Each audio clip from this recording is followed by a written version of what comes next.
Bonjour Julien. Bonjour Benoît. Comment vas-tu? Très bien et toi? Très bien, bah, écoute, je suis content de te voir en ce début d'année 2012, ça fait longtemps qu'on ne s'était pas vu sur le blog.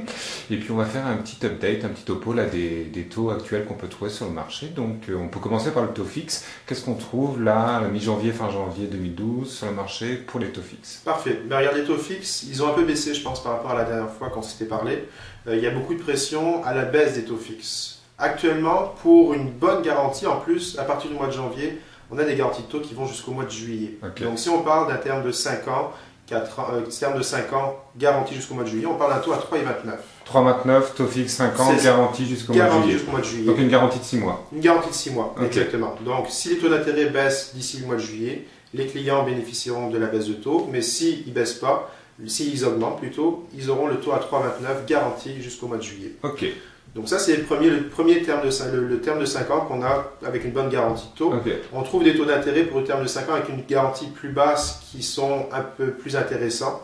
Des garanties de 90 jours pour un taux à 3,19.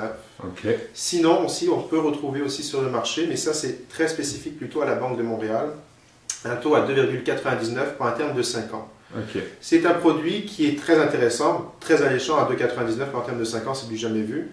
Mais il y a des restrictions qui sont attachées à ce produit-là, donc il faut faire très attention. Il faut vraiment voir si c'est un produit qui répond à tes besoins, aux besoins des clients. C'est important. Donc la BMO du 2,99 5 ans, mais quand même assez restrictif. Oui, tout à fait. Après, on a un taux fixe 5 ans à 3,19, garanti sur 90 jours, donc 3 mois. Exactement. Et puis le plus commun, on va trouver du 3,29, fixe 5 ans, garanti jusqu'au mois de juillet. Exactement. Okay. Sinon, terme de 4 ans, 2,99.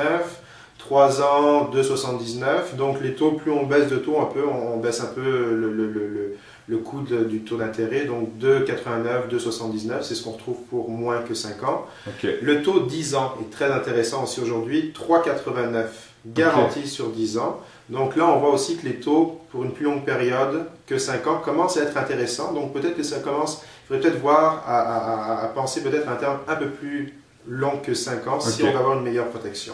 Ok, cool. Donc on a fait un petit update, là on a vu un petit peu les différents taux fixes qu'on trouve sur le marché. Quid du taux variable? Taux variable, taux préférentiel moins 0,25, donc ça fait un taux à 2,75. Ok. Par contre, il y a une bonne information qui est rentrée hier de la part des États-Unis, c'est que les États-Unis vont laisser leur taux directeur inchangé normalement jusqu'en 2014. D'accord. Donc automatiquement, ça va avoir une répercussion directe aussi sur les taux de la Banque du Canada.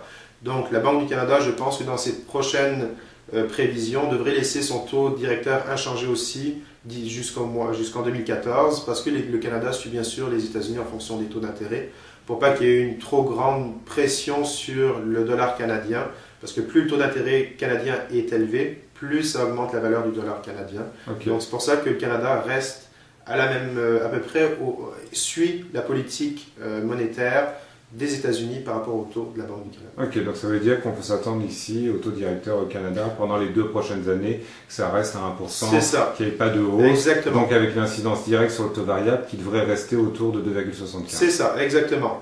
Il faut faire attention, c'est des prévisions. Hein. Okay. C'est la Banque du Canada risque de dire ça, mais il n'y a rien qui les empêche, qui empêche la Banque du Canada de faire augmenter son taux directeur si elle voit qu'il y a une pression inflationniste. Okay. C'est de la prévision. C'est pas garanti, c'est pas du tout garanti, mais normalement, si tout reste comme ce qu'ils ont prévu, ça devrait rester inchangé jusqu'en 2014. C'est une tendance à long terme qui reste à confirmer, mais c'est des prévisions quand même, vu le contexte économique global, et puis comme tu disais, les risques d'inflation, donc on va voir comment ça se passe tout ça. C'est ça. Bon, et bien écoute, merci beaucoup pour ce petit update aujourd'hui. On a vu les taux fixes, taux variables, les prévisions d'augmentation du taux directeur, là ça devrait rester à 1% puisque ça suit la banque américaine. Donc merci pour ton temps, et puis on se dit à une prochaine fois. Parfait, à la prochaine Benoît. Salut. Salut.